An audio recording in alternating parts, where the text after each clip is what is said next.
I've been trying. There we are. We're live. Yay. Hi, everybody. Hey, hope you're all doing super well. Yeah, we sorry about that timer. The timer was correct, but I did not hit go live. I thought that meant you had as well. And I want to let you guys know that Lisa Debates is my co-host, and she's wonderful. So everybody, applause, applause. And then I'm just me in my studio, and I'm just doing whatever I'm doing and sharing it with you because it's Monday. And this is one of my own things that I'm trying to do, reading the book Atomic Habits. So if you haven't read the book by James Clear, it really, really helps. And I have to say, ever since I've been doing this on Mondays, boy, I have been doing so much more work in my studio. I think there's something about starting your week out with momentum. So we're kind of calling this Momentum Mondays. So if that's why you're here, are you here to have momentum and to get off to like a roaring start? Are you, Lisa? Mm-hmm. Absolutely. Drink of water.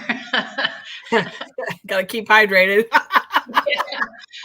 So, okay, I just wanted to explain that in these lives, I will typically be doing a demo in cold wax and oil. So if you guys are working in cold wax and oil and love that medium, pop that into chat. I love cold wax and oil. Maybe you're a beginner, maybe you're intermediate or advanced. It's always great to know what level are you at?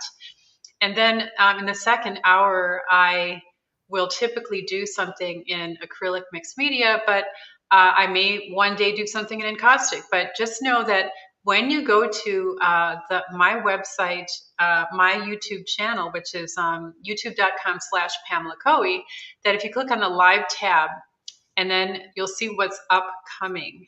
I will try to update that description so that you guys know what I'll be doing. And just note that I may change it. It may change a few times, okay? And that's because this is live. What I share with you on a Monday is what I'm actually doing in my studio. I'm not like doing something that I wouldn't normally do. I'm just doing exactly what I need to do. And I've got a solo show coming up in July, and I'm about to submit all the work I have available for that to curate it, get it done now.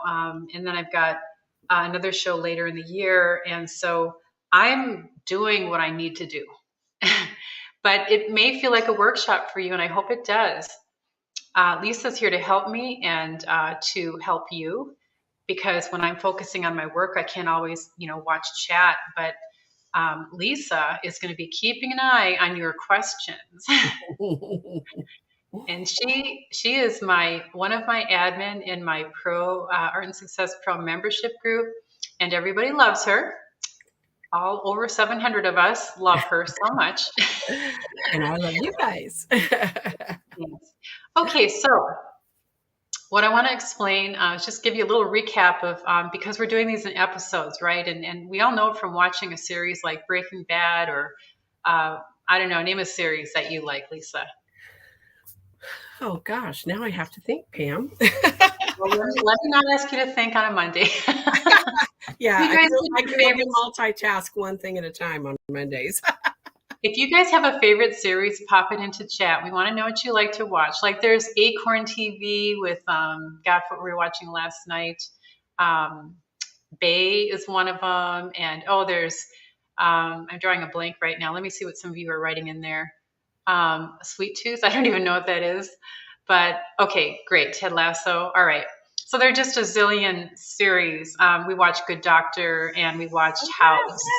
Yeah. Okay. See, my brain's not fully functional yet. But anyways, so what I'm doing here with these lives is trying to give you a continuum, right? Of I started a painting in episode 1, and just a little quiz for Monday to get our brain cells working. Does anyone remember what automatic drawing is? Or automatic painting? What, if you had to define it in one sentence, pop that into chat. And that's for people who didn't watch episode 1. And I encourage you to do that because that will show you where I am today. So we did automatic drawing in episode 1. And what I did a demo in cold wax and oil. And I kind of just wrote a little summary here of just to recap what we did. Automatic drawing. I started the painting that I have now finished, which I'm going to show you today and talk about how I finished it, how I know it's finished, and what it means to me personally, right? Because it's not just about design, it has to also evoke an emotion in you. All right, way to go, Lynn. She's got the answer for automatic drawing painting. We love that. Right. And we've got a couple others that are saying, and they're all right. Doodling with no fear. Yay, Marit. Yeah, she's become an expert at that. Okay, guys, great. So we know what automatic drawing painting is. If you don't know what it is, please review episode 1 and really make that part of your routine. It's a great way to start in your sketchbook or under a painting. A lot of it will get covered up. I also explained how to mix the 1 to 3 Galka to Gamsol, and I did make a mistake in, as I of course explained this very important thing, I made it 1 to 4 instead of 1 to 3. So just know that you want 1 part of Galkit, either liquid or the gel, to 3 parts of cold wax medium. That is what Gamblin Paints recommends. I showed drippy paint. I used silicone tools and brushes, and that was episode 1. Episode 2, I continued on with a painting that is now finished. Again, it's oil and a cold wax medium on Arches oil paper. It's 14 by 14 inches, and I used a limited palette of 3 colors plus black and white, and just showed a lot of techniques there. So again, if you're interested and miss those episodes, they're always going to be there on my channel. Just click under live and you'll see all the previous episodes, and I'll number them: episode 1, episode 2, episode 3. Today is episode 3. So what I want to talk about is how I finished this painting. And so what I'm going to do now is I did record the steps between the end of episode 2 and where it is now. So in other words, between when episode 2 ended, I continued to work in my studio and I recorded it. And I won't always do that, but I did. So, okay, so Lisa, let's show my other thing here. Add this to stream. Your video. Right, and we're going to pause that for a second. And guys, what I encourage you to do is ask questions as I go, because I am now finishing a painting. How many of you have a difficult time finishing your work? I'd love to know that before I kind of show you how I finished this painting. And just as I show this, feel free to put that into chat. There's a bit of a delay between chat and when I ask the question. No problem at all. Okay, so I'm just going to do this. Play me finishing this painting. If you have a question, go ahead and pop it into chat, and then Lisa or I will stop the video. It's a video that we're playing here, and you can ask your question. Okay. Okay. And Lisa, there is some sound during I'm talking, but I can easily override my own talking. Okay, I'm going to mute myself for now. Gotcha. All right, here we go, guys. So this is me finishing a painting called Pathways. So here I'm showing you automatic drawing on Arches oil paper. And this is going to become an oil painting with cold wax medium. So this is just a little quick review showing you the tools I used. Used a lot of dry media and that sort of thing. And, all kinds of shapes and marks and widths, thick and thin. And then I showed you how I make this 1 to 3 liquid, and I liquefied my oil paint because people like drippy paint, right? Now, this is something that you can always have in a jar. I encourage you to store it upside down to prevent it from solidifying, but make as much as you need. You don't have to make a whole jar full, just like mix up a little bit. You can see I'm tipping my paper to get it to move, and you have full control over how drippy it gets. Now, handmade tools, I showed you that also in episode 1. And here I'm using a brush. I don't normally use a brush, but when you've got drippy paint, you can. Then we moved into episode 2, where I showed you that I was working with a limited palette: Payne's Gray, Transparent Earth Yellow, and Cadmium Red Deep. Used my silicone tool. I also had black and white on my palette, and I used my fingers, because I often do, to blend. I used a brayer. I talked about how I don't like to really necessarily, I don't want everyone to say, oh, she used a brayer, right? Because I don't want what I'm doing to be obvious. Now here, I'm just going to pause this. this is where we ended in episode 2. So this is where the painting ended. And I said, hey, goodbye, everybody. And then after I ended episode 2, I had all this wet paint on my palette. And as I told you guys, I don't like to have to store my paint. So I challenged myself to use it up. And that turns out to be a great little challenge. Can I use up my paint? And if it's not on this painting, I can start another painting. So there's no excuse not to use up your paint in some ways if you have the time, even if it's a slot board. Pam, we do have a couple of comments in the chat. Great. People are saying lots of difficulty finishing. That is a common thread. And great. Yeah, so I'm sure you'll be talking about that. And then Bonnie says that she needs to practice seeing what's going on in terms of what do I have a lot of and not much of. What areas do I want to emphasize and how best to make decisions to bring a painting home. Cool. So that's a good one too. Yeah, that's really important. And I really appreciate you guys sharing your thoughts on finishing a painting. I have to say that of all the things that I've seen artists struggle with, the questions are, how do I finish my painting? How do I know when my painting is finished? If I finish it, can I go back into it later? And there are a lot of, considerations that go into finishing a painting, but I would have to say, and Lisa, you can also add, your thoughts to this, of course. But, when I look at where I ended right here, what you're looking at right now, I can tell you the reason this is not finished, because a lot of times, I believe a painting can be finished at many different points in its lifetime. And I do consider a painting to have a life. And I believe that it first begins as this child. And that draws out all of our innate creativity where there are no rules, no expectations. And that's a very important part of my process. And I share that with others because anyone who has like this critical left brain knows what it's like when your critical left brain is able to stifle you. And then you're like, you just can't move forward. So by playing first, by using automatic drawing or painting, you're overriding your left brain. You're letting your creative side just play. So that's what I did in the first episode 1. Episode 2, I mixed up my palette. I chose my colors. I showed you how I tested them to make sure, before I go full blown on a painting, let's make sure I like how these paintings are going to interact together. You've got that choice. And here I just slapped on paint. This is kind of, it's still play at this point, but I don't want to play forever. And so there's that point where you want to start to identify things that are kind of drawing your attention and, the things you love, right? So yes. There were a few things that I was really enjoying here.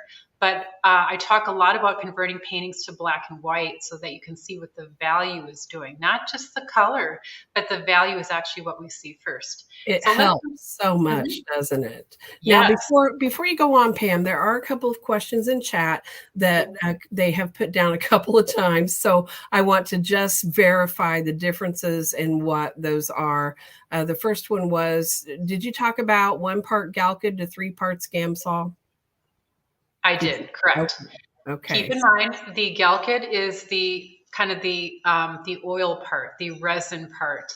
And so you take that and you're adding way more Gamsol because you don't want to have too much Galkyd. So that's how you kind of remember it. Galkyd is a resin, whereas Gamsol has no fat content. The Galkyd is what has the fat content. So if you want to remember it, like you wouldn't want to put a ton of Galkyd and just a tiny bit of Gamsol. You need a little bit of resin and a lot of Gamsol.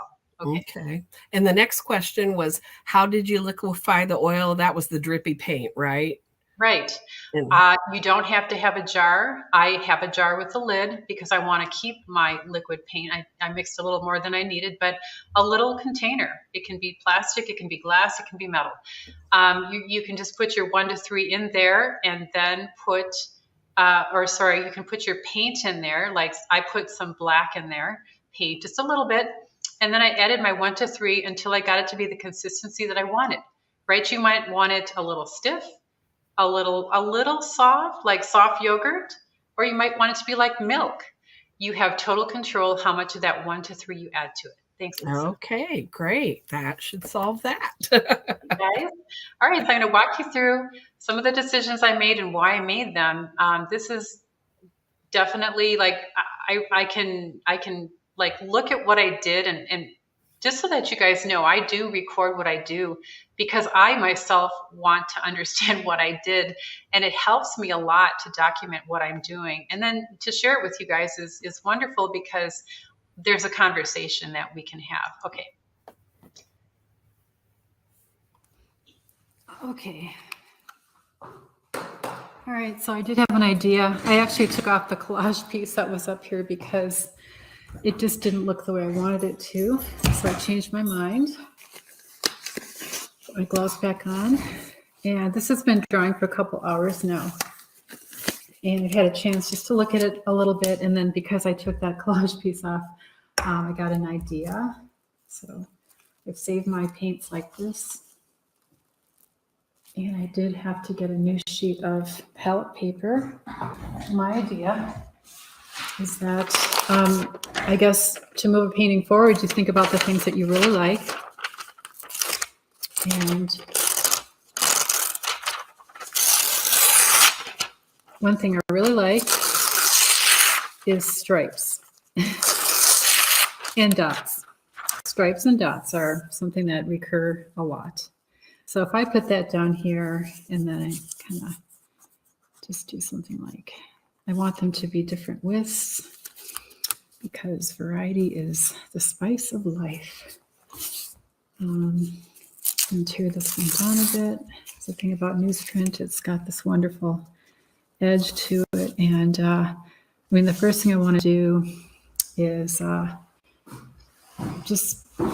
Let's see here. I did want it to be kind of solid. So I wonder if first I should put down a solid color. And my transparent earth yellow is here.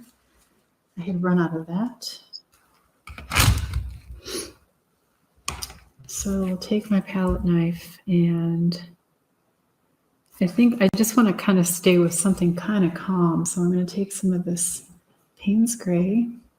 Try to keep a dedicated palette knife to these colors. I don't have to keep cleaning off the palette knife.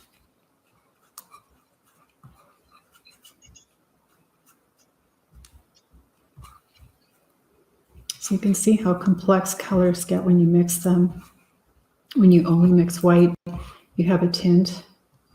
And you know, that's one way to just look at that one color with white, but to make it a little bit more sophisticated, adding a little bit of black, not much, because it'll go dark really fast. But right now, you've got now a tone instead of a tint, and the tone is to me more sophisticated. And I could add just a touch of, say, this. Not enough. I need to add some cold wax medium to that too. That's such a small amount, though, that it's not. If I mix that with anything, there's enough cold wax medium elsewhere that really wouldn't make a difference. But for demonstration purposes, I want to be showing you what the right way to do it. And so now that's a really beautiful, sophisticated gray because it's not only a tone, but it has two colors instead of one. I'm quite pleased with that. And if I just take, I don't want it to be too thick as I put it down. So I'll take this and coming up here, I actually want it kind of thin so that I can put the stripes in that I'm thinking about.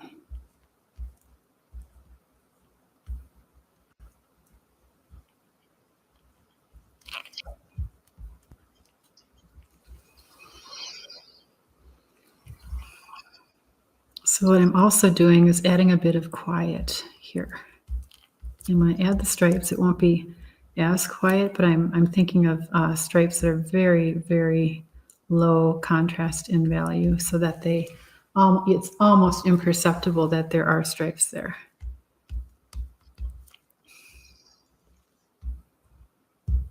I'm lifting off some paint here because it must have gotten pretty thick.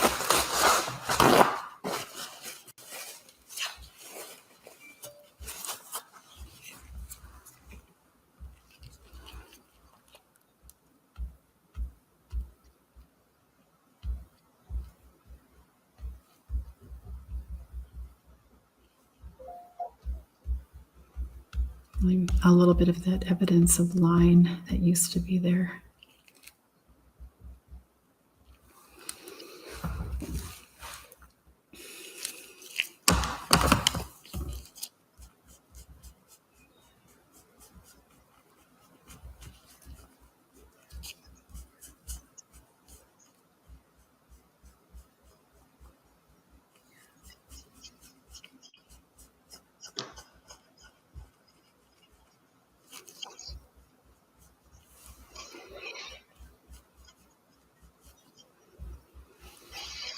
All right. I want to brighten up down here just a little bit as well.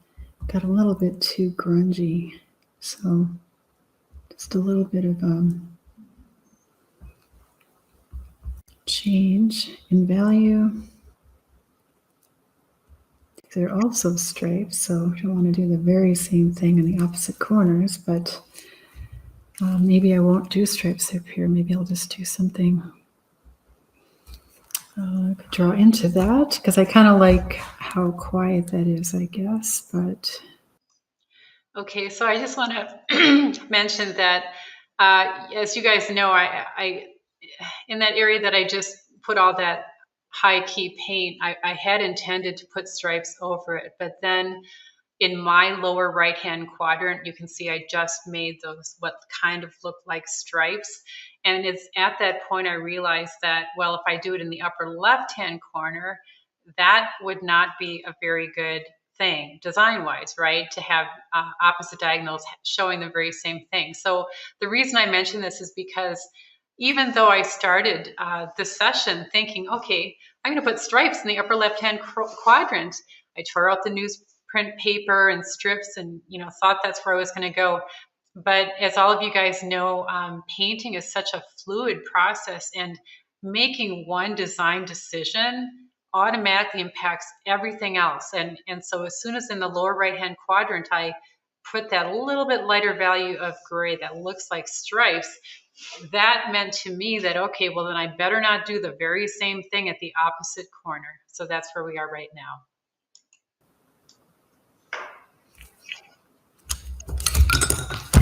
See what happens if I just come in with this pencil. Very lightly.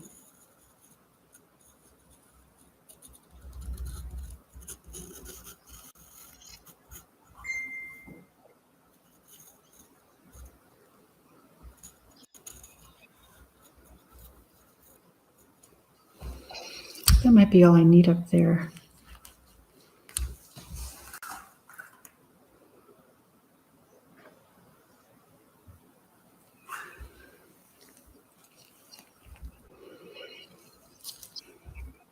Gonna make this line a little bit more lost and found.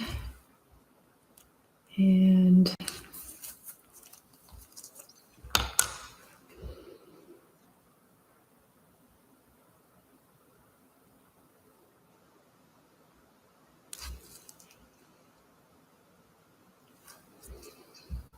take a bit of this.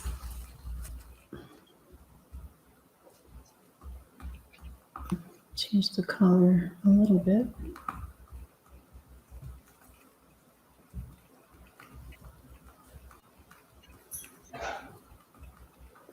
It's just a little bit more blue now. Yeah, that red just sitting at the edge like that. So.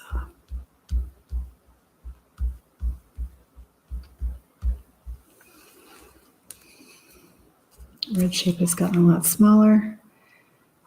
And I'm also looking at this from a different angle. It's been rotated about 180 degrees. And just add a little bit of this. This is my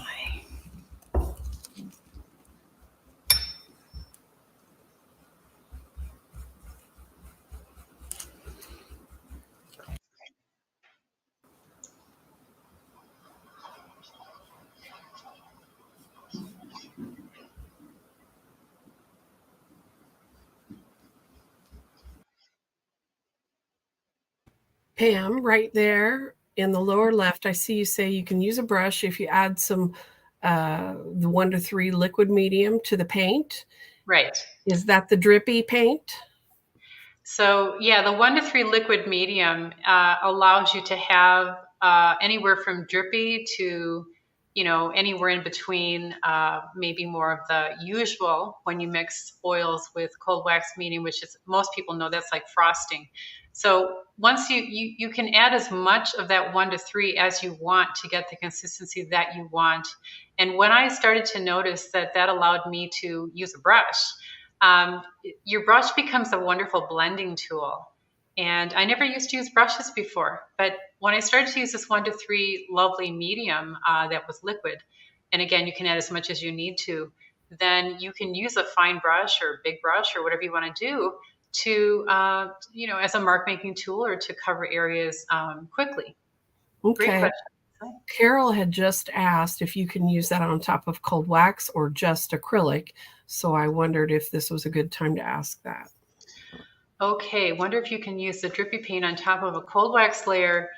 Well, we are talking, this is a cold wax painting, right? So there is no acrylic in the story today, right now, right? This is not acrylic. And you can work with cold wax over an acrylic painting. And I have many videos on my YouTube channel that talk about that. And I recommend that if you're going to go from acrylic to cold wax and oil, that you do one of two things before you transition into that medium. And then you never go back, right? So if you start with acrylic, you want to transition to cold wax and oil on top, perfectly fine. Do one of two things. Either sand it lightly to give it a bit of a toothy grit. That's a physical connection there. You've got, if you had a microscope and looked at the surface after you sanded it, it'd be rough. And that rough surface will hold on to the cold wax and oil. My other method, which I prefer in most cases, but not always, is to use liquid clear gesso, which is a clear gesso. Now it's slightly cloudy, so we'll knock back your colors a little bit, but you'd cover your entire acrylic painting with that, or whichever areas you want to move into cold wax and oil. Like, let's say you didn't want to move the entire thing. You could be selective where you put the Liquitex clear gesso, but you need to remember where you put it, because that's where the oil and cold wax is going to go. So in answer to your question, Carol, yes, you can move into cold wax and oil on top of an acrylic, but this painting has no acrylic in it at all. Okay. Great. Thanks. Great question. Thanks, Lisa.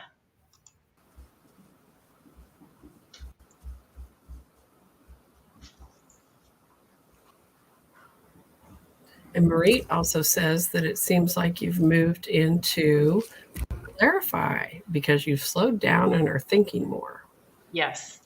Yep, that's a great observation, Marit. And I guess all of those students who work with me in my courses know that I kind of have 3 different stages in my paintings. The first is play, where I'm a child and I don't think. The middle is explore, where I move a painting forward. I'd say largely in episode 2, that was explore. And then somewhere between the end of episode 2 and just working with it a bit, yes, I started to identify things that I were really speaking to me. That's what you're going for. It doesn't matter how long you're in that middle stage, because what you're trying to do is get to that point where you see enough things that are special to you, they're worth painting about, right? So I would kind of like to talk about the decisions I'm making right now. I have a lot of shapes. Yeah, let me just pause this for a second here. So what you can kind of tell that where we started at the beginning of this session here today, there's a total lot of chaos and the values were all over the place. And because what I noticed was that the areas of interest for me were mid-tone to dark, I'm using light. I'm using high key paint, meaning that the gray is mixed with a lot of white. And I'm starting to isolate those areas that are special to me, special shapes, special sizes of shapes, special textures. So the first thing I'm trying to do is simplify. So in the lower right-hand corner, it says toward the end of a painting, I try to simplify. So if I have too many shapes, which is common when us non-objective artists tend to have a lot of shapes, but we don't need that many, and we don't need to say everything in one painting. So for me, so far, this painting is about a few shapes that I'm going to try and feature.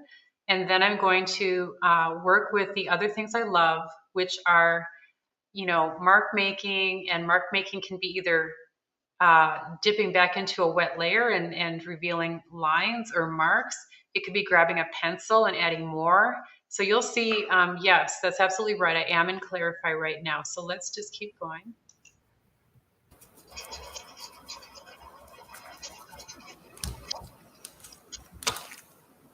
And I'm still wrestling with whether I want to quiet down that somewhat.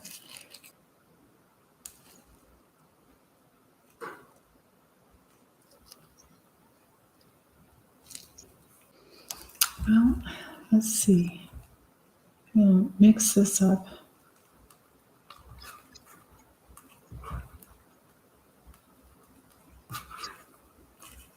And try for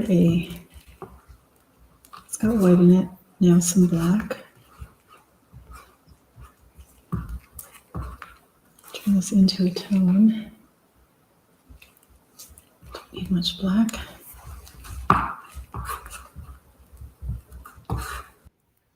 Can you answer that question of Jennifer's, Pam? How dry? Yeah, could you pin that question so I can see it better? Thank you, Lisa. Okay, so Jen asks, how dry does the first layer of oil and cold wax need to be before adding a second layer? Completely dry or dry to the touch? So that is such an excellent question. And I think that right there sums up the things you can and cannot do in a cold wax and oil painting. So everything relies on how wet that surface is. Now, you guys saw that I ended that last episode 2 where it was. I showed you that at the very beginning of this little video here. And it was, like my paint wasn't terribly thick, but I did give it about 4 hours. I came back and I worked back into it. So in 4 hours, what happens when you've added Gelkid to your cold wax medium, which you then added that to your paint, is that, like I mentioned, one of the 4 attributes of doing the Gelkid with the cold wax medium is it speeds up drying.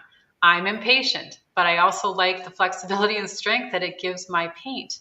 So when I came back, tacky is a perfect time to layer, as well as perfectly dry. But let's face it, it's going to be tacky long before it's dry. So it was tacky in 4 hours, and I was able to do everything I'm showing you within a few hours after I had done that demo. Okay? Wonderful. Yeah. Thanks, Jen. That was a great question.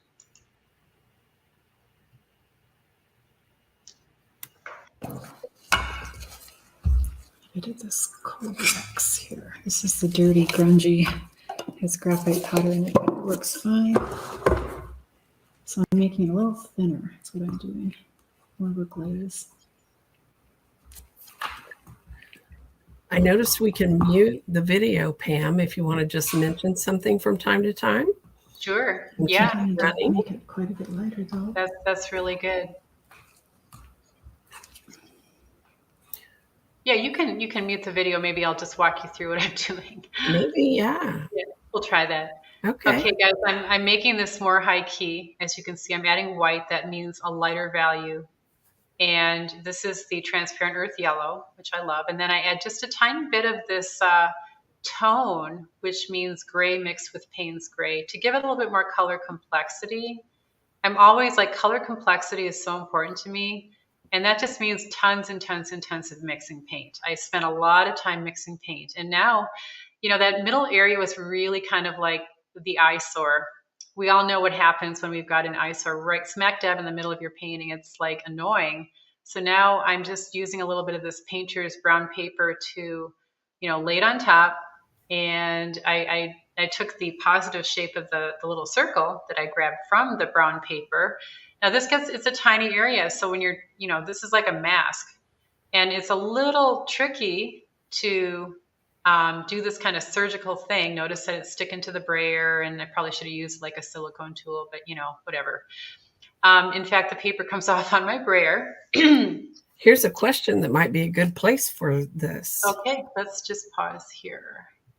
Susan asks, my problem ends to be if the shapes I love are not in a strategic place to have a final pleasing composition, you just do it anyhow and then add shapes back in. So Susan, the whole thing about that is such an important point, because this is what happens like 9 times out of 10. You know, in the time when we're playing, we create so many shapes and we love so many of them. But number one, there's usually too many that we love, and we're going to have to make a decision. So the process of art is constantly making difficult choices, just like in life. And if they're in the wrong place, this is where there's another exercise in the expressive drawing book that's called Assert and Obliterate. It's getting used to that feeling of losing something we love. So if something you love is in the wrong place and you're not able to find a solution to allow the composition to make it seem like that's in a strategic place, the best thing you can do is actually get rid of it and get used to that feeling of loss, and get the confidence you need to know that you can put it back in elsewhere or get something close to it. Take a photo so that you remember what it was.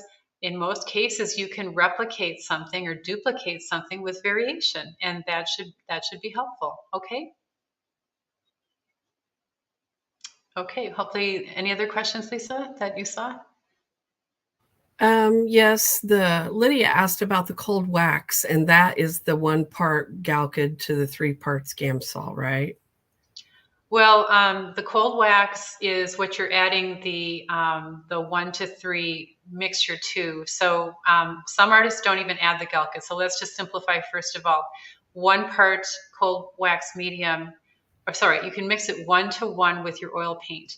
The 1 to 3 has really nothing to do with the oil paint. That only has to do with the medium. Okay, mediums are cold wax and Galkyd gel, and you really need to review episode 1. So that, and I probably won't address this anymore during this one, because what you need to do is go back to episode 1 where I clearly go over that. Okay. Okay. Great. So I'm going to keep playing this. And so what I'm trying to do here, you guys, is create a shape that was not there before. And while I do this, I'm knocking out a lot of the noise that was in the pretty close to center. It's not dead center, but it's close enough. So I'm trying to stay with that lighter value so that I don't create yet another shape, because I don't need more shapes. I need to be able to clearly move the eye around this painting in a pleasing way to me. So notice as I use my brayer, I'm actually almost annihilating that entire thing. And that's perfectly fine, right? I'm just following my intuition. I'm noticing that as I minimize that central shape, I'm feeling better.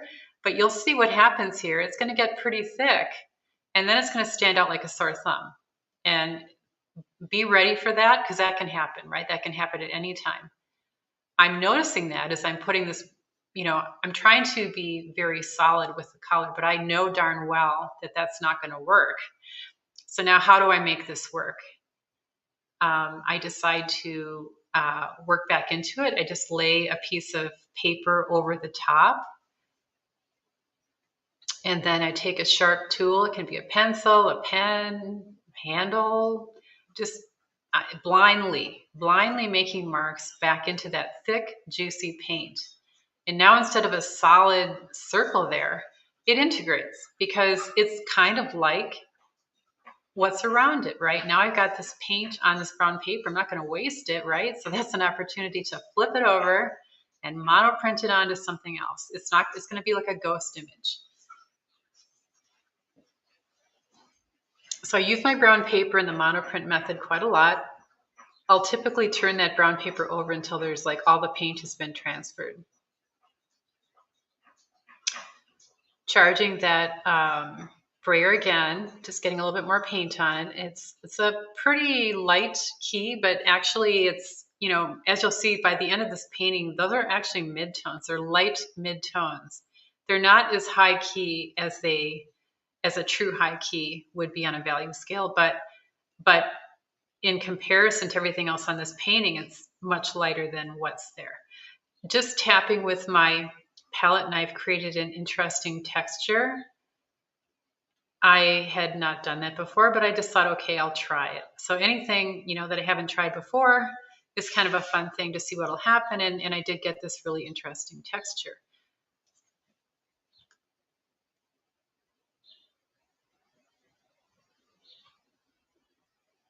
And also that curly cue toward me that I put on with the Marabou crayon was something I originally thought was going to be featured, but as you can see, it's slowly being concealed or covered up. And that's how things can change. Like you might think you have a gem there, but then as you continue to this back and forth flux in your painting process, be willing to lose it because you might come up with something even better. And that's exactly what happened with that curly cue. I mean, I liked it at the beginning, but then as I progressed, things changed. Now I'm using add it back in if you want, right, Pam?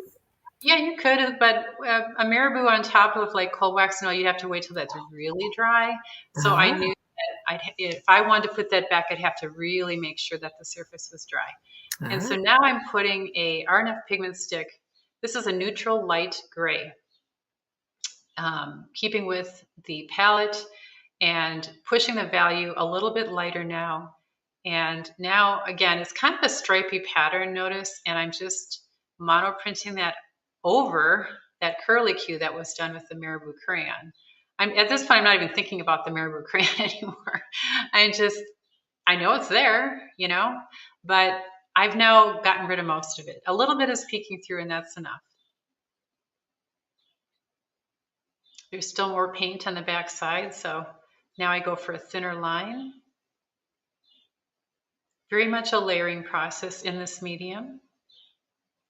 And I am kind of looking at each quadrant on its own to see how it's doing. Is there too much? Is there too little? How is it supporting the whole composition? Just like anything, if you make a soup, you're like, well, do I have too much salt? Do I have too much pepper? Do I have too many carrots? It's at this point where you can minimize or maximize anything that you feel will help the composition be stronger.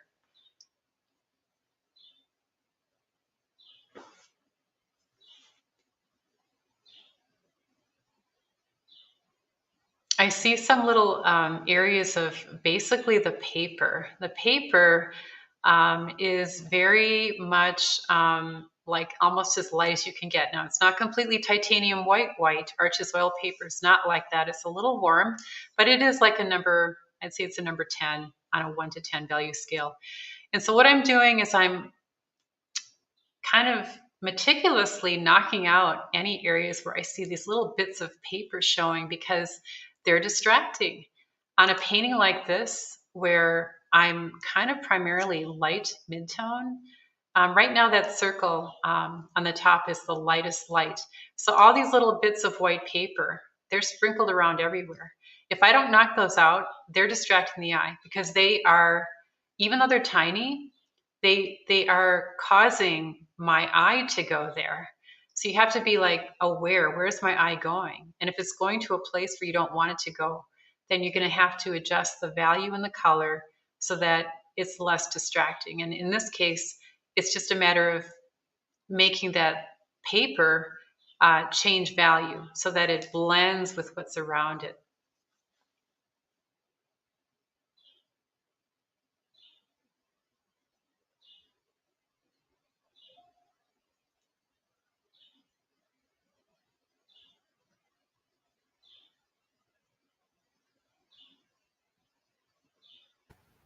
Pam, would you like for me to put the link in the chat that has your favorite resources?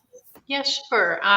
So I do have my website, artandsuccess.com, for anyone who's not familiar with that website.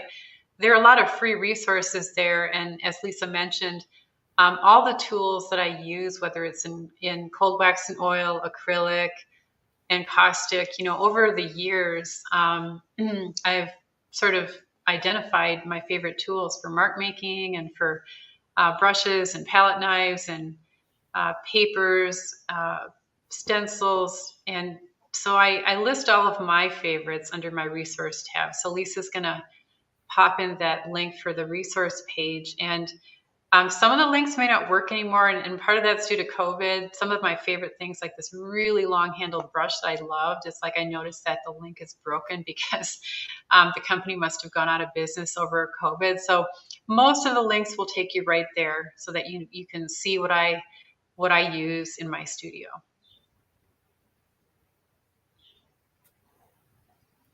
I'm trying to get it to post. We'll see if it works. Yeah. Awesome. Thank you. Always technicalities. Right? Yeah. Thank you, Lisa. That's awesome.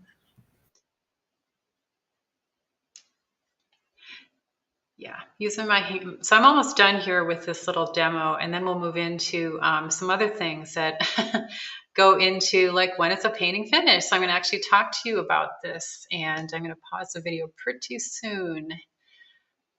Right now, what I'm doing is I'm using one of my favorite pencils, which is the 8046 pencil Stabilo, because it has a really nice dark line. And I prefer doing that with the pencil than trying to get some blobby paint in there.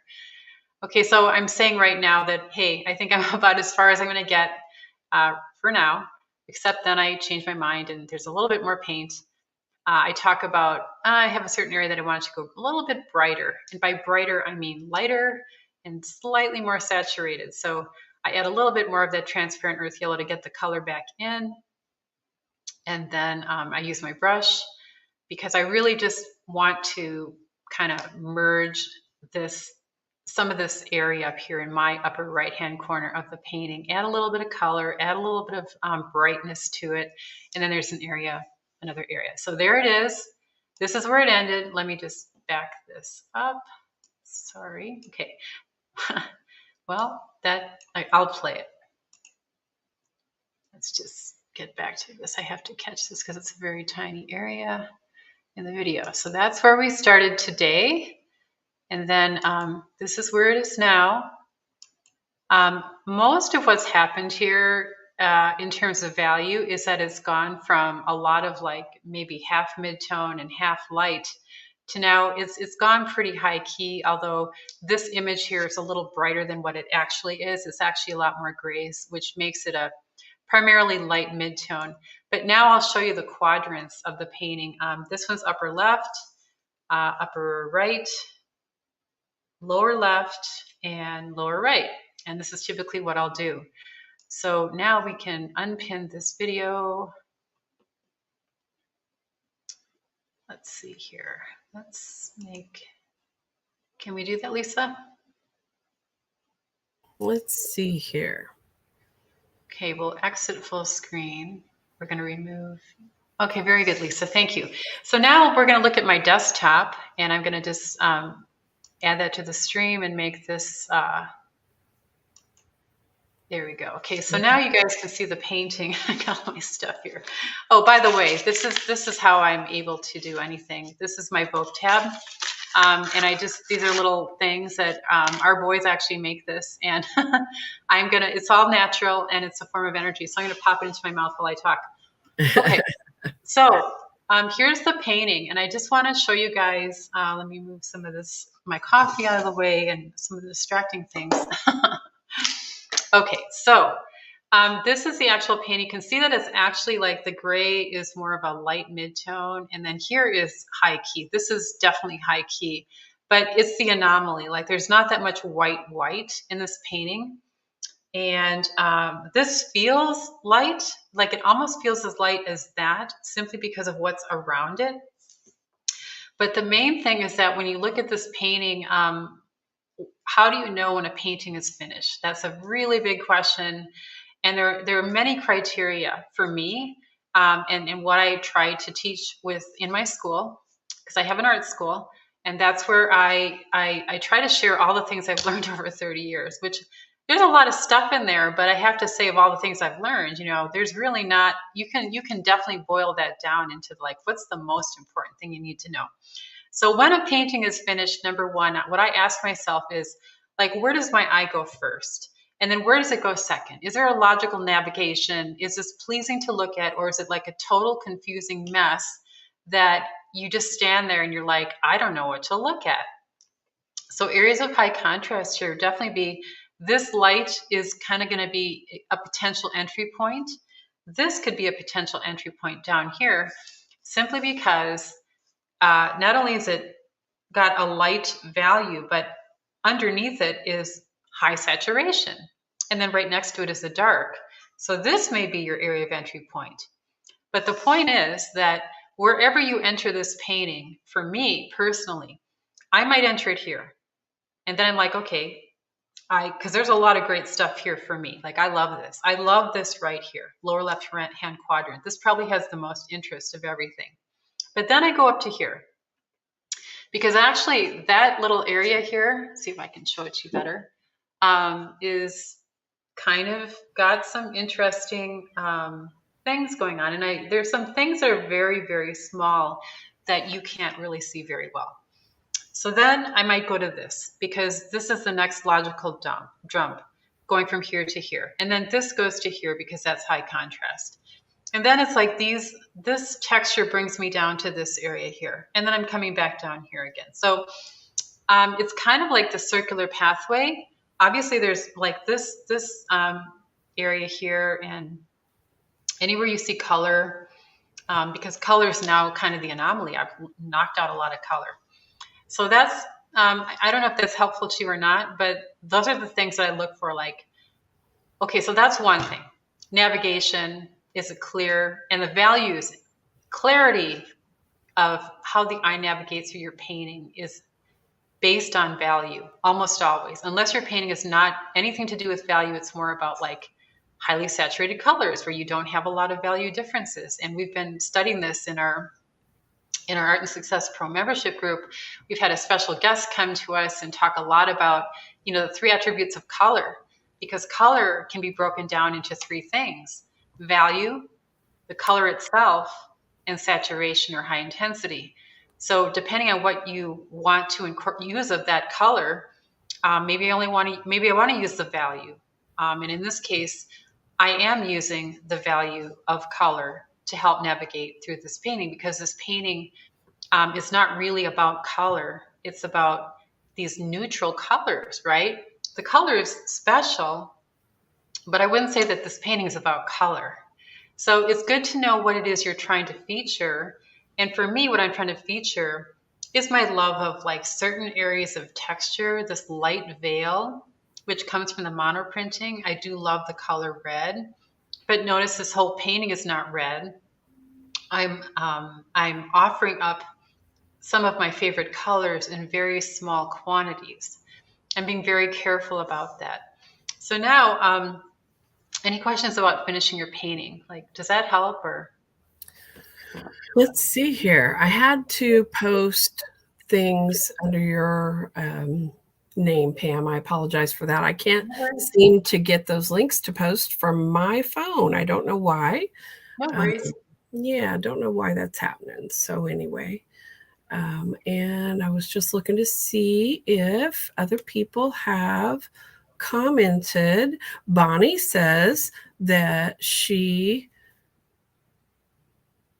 can see how looking at each quadrant to make sure they're working individually helps the overall composition.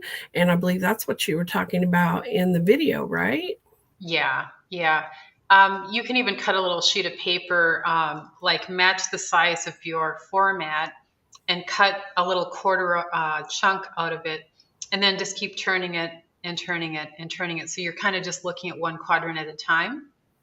But for me, visually, I'll take a photo and then I'll look at the photo, convert to black and white. That's something I haven't shown you, but many, many times throughout this process and Clarify, I'm converting this thing. I'm either converting into black and white, or like I just use my eye, because the longer you paint, the longer you know that, hey, this is a light mid-tone and this is a dark. And I know that my pure saturation is mid-tone.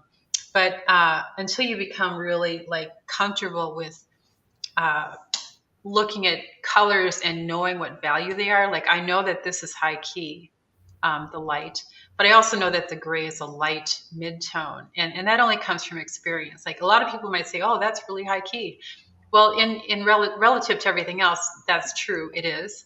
But if I want to be like really what is that really? That's a light midtone. So the next thing I wanted to talk to you about was this painting is still it's on Arches oil paper, and a lot of people ask, how do I mount this onto panel?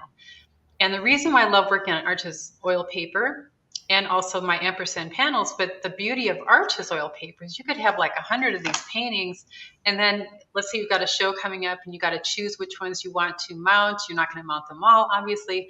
So what happened was I measured. Notice how I did block off the border with tape. And then I measured like, okay, I'm willing to lose an 1/8 inch on around the perimeter of the painting itself to get to 14 by 14.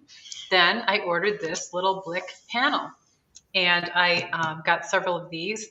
So when this painting is dry, what I'm going to do is I'm going to obviously take the plastic off, and then I'm going to use my Lineco neutral adhesive.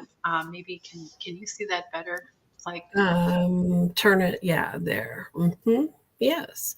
And Pam, before you go into that, Jennifer did have a question about, she had incorporated some rice paper into oil and cold wax, and they've yellowed over the past few months. Have you had that problem before?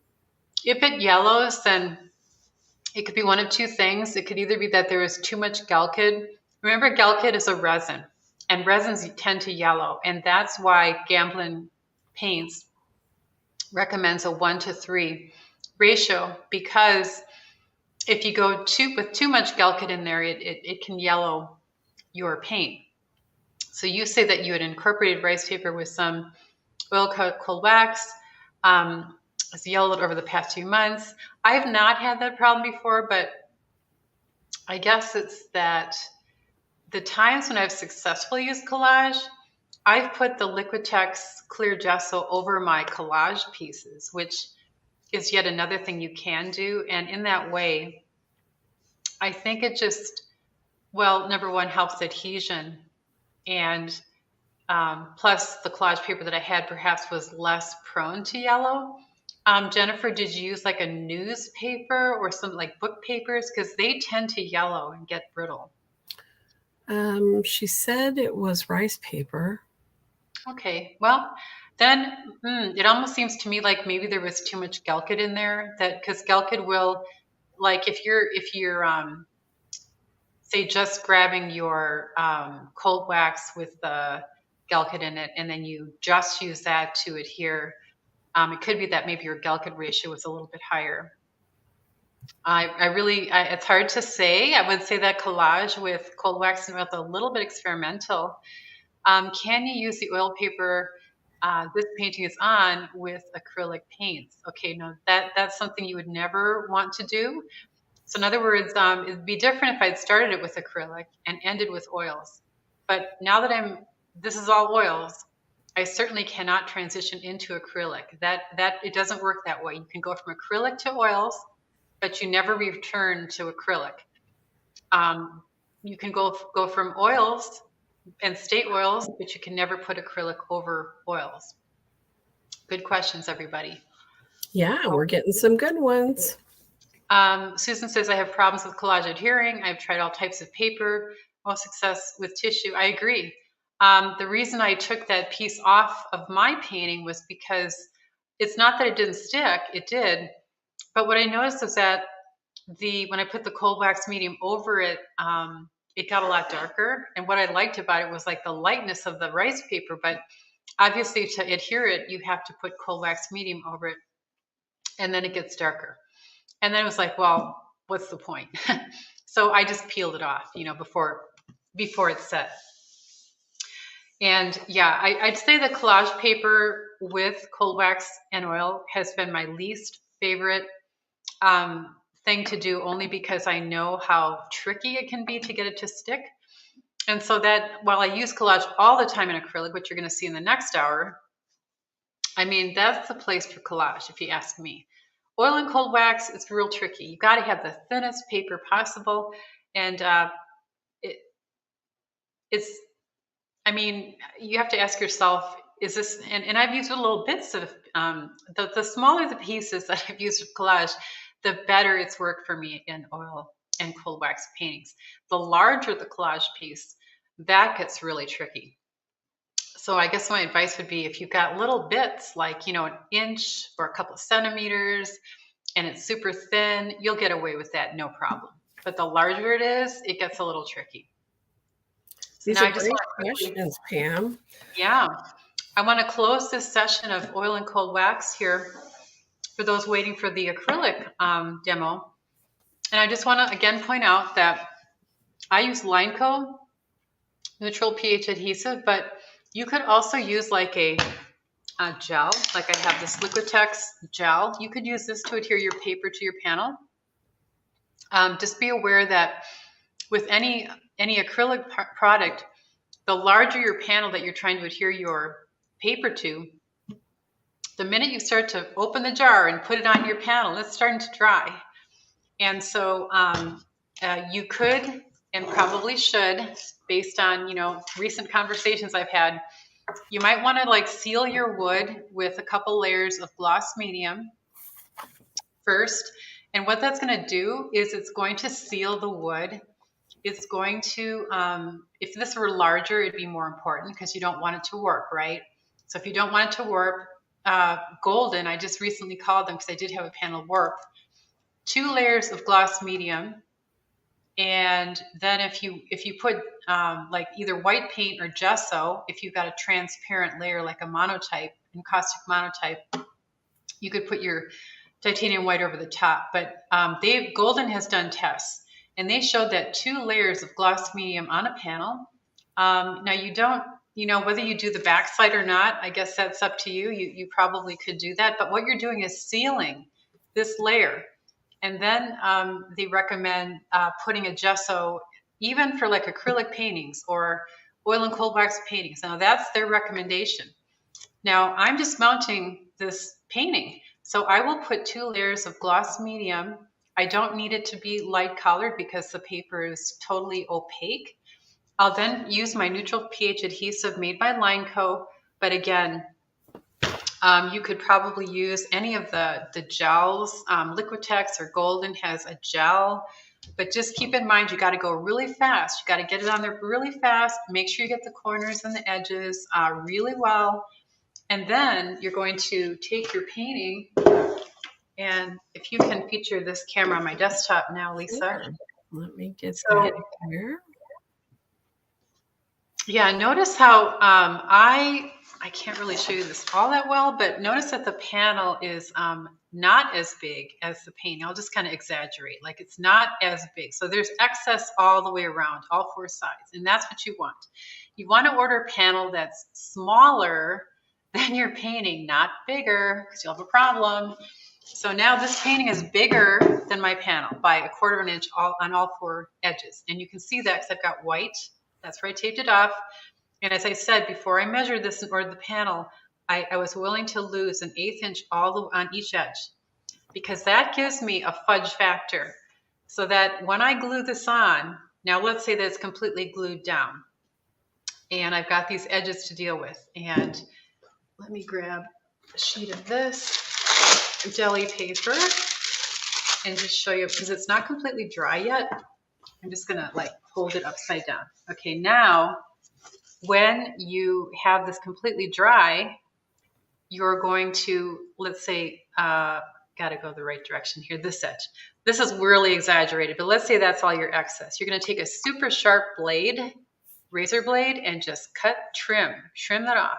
You're gonna go around all 4 sides, trim the excess off. Then you're gonna flip it over. Obviously this white edge will be gone, and you'll only have your painting. Now let's say that you accidentally like twisted it a little bit, and well, hopefully you're not seeing your cradled panel, because that's not good. I'm not sure what you do. But anyways, if you were to have, say, one area where you just have to touch it up with paint, go ahead and do that. Not a big deal. And the last thing I want to show you is how I sign my name, because a lot of people ask you that, like, how do you sign your name? And yes, that's a great one. And also, Pam, I just want to mention a couple of times I just, something happened to the paper and a little bit of the wood showed, and I just painted, because if my edges were white like yours, just a dab of white paint on that wood, and people can't tell. You just Oh, can't tell. It just, awesome. it looks great with it. It looks like that's what it was supposed to be, and that it's Okay. just a little bit of texture or something. And that even works if your edges aren't white, whatever your edges are, that, something, a little bit of the wood showing, just paint in that color and it works great. Cool. Thanks, Lisa. Mhm. Okay, I gotta And sharpen my and pen. I just quickly, I'm going to put the links, some more links in the chat. I just wanted to mention, because so many of these things you show us in your art school. And since I can't do it from mine, I apologize about that. So I'm going to have to do it from yours, Pam. But No worries. yeah. I'm just sharpening my pencil while you do that, Lisa. Okay, great. Let's see here. I'm just going to mute you for just a second. And if anybody on here is in the art school, tell which class you take and what you've learned from it, just something in general or specific. Okay, Lisa, if you can unmute me. Okay. So, yeah, we'd love to hear from you guys, anyone who's in a course of mine, or, if you've learned anything in my courses, because for those who don't even know about my school, I just want you guys to know that my art has not been easy. Like, it has not been an easy road for me. And one of the reasons why I started my online school is because I don't want other people to suffer the way I did in terms of wasted time, wasted energy, wasted money. I sort of feel like, we artists kind of need to get to where we want to go as quickly as possible. And that was the whole reason behind focusing all of my courses on, rather than technique, it's on like something much more important to me, which is color and design. Once you got color and design under your belt, the world is a much happier place. Painting becomes so much more of a joy. There's almost no problem you can't solve. And the whole painting process goes much more quickly. And so any of you who've taken any of my courses, if that's been true for you, I'd love for you to share with others that has been true for you, because it certainly has been the reason why I'm so much happier as an artist, because I really was not a happy artist for many, many years. I was self-taught. Nothing wrong with that. Nothing wrong with being self-taught. But if you don't use that self-taught mindset to gather the very small, like everything that really you need to know fits in like this container. But we have buckets and buckets of information overload, and it's like, how do you go to like hundreds of workshops and everything, and it's like you've got all this incoming information, and like 99% of it is not anything that's going to make your painting better. What you need to know to make your painting better can fit in a yogurt cup. So my courses are about like what's in the yogurt cup, because that's all I need. So, literally, I could have like not gotten my MFA if I just known it was in that yogurt cup. So anyways, that's what I have done, is I've really distilled things down to the only necessary things. So now I want to show you guys how I sign. So Lisa, if you can, there we go. Okay, so notice I got a piece of deli paper over the top because it's just a little bit, it's not even really tacky, but I'm not taking any chances. This is my pencil. It's a 8046 Stabilo pencil. And I buy these by the dozen because I go through them. This is my favorite pencil. So of course I buy like a dozen of them at a time, and they're not that expensive. And I've sharpened it. Now I'm putting deli paper that I cut a little chunk out of. You can see the little corner, so that if I rest my hand to steady the painting and everything else, I'm not going to get paint on my hand. And I'm just going to sign it. I got to, I guess, figure out which is top and bottom. But the way for me to determine what's top or bottom is like, because of gravity, oftentimes the weight, meaning high saturation or darks, those things tend to want to float down to the bottom. So it's not that this painting couldn't work in any direction. I think it could. Again, so as I turn this, I'm showing you kind of what I would do myself to make sure it's balanced. But I feel like it's pretty well balanced, but I feel like this wants to be the bottom, and this being light wants to be on top. So in this case, I'm going to turn it like this, and my signature will go down here. I take deli paper and I just do this, kind of just protecting this area. And now I just sign. It's quite easy. I'll show you guys. Now, I'm not getting too close to the edge because I don't know how much I'm cutting off. And I could be signing this once it's mounted, but in some ways it's easier to do it now because it's flat. It's not on a cradled panel. And Maureen just mentioned, or I'm sorry, it was Susan just mentioned that if you're framing, make sure your signature is not going to get covered up. I know I've done that before. Right. See, I'm trying to figure out here. Do you want me to put it on you so that it's easier to see? I got to figure this out. Hang on. Which one are we? The other one. On the other camera. Let me go back. There it is. Yeah. Ta-da. So that's that. All right. And we have several testimonials, Pam, and I've just been sharing them in the screen.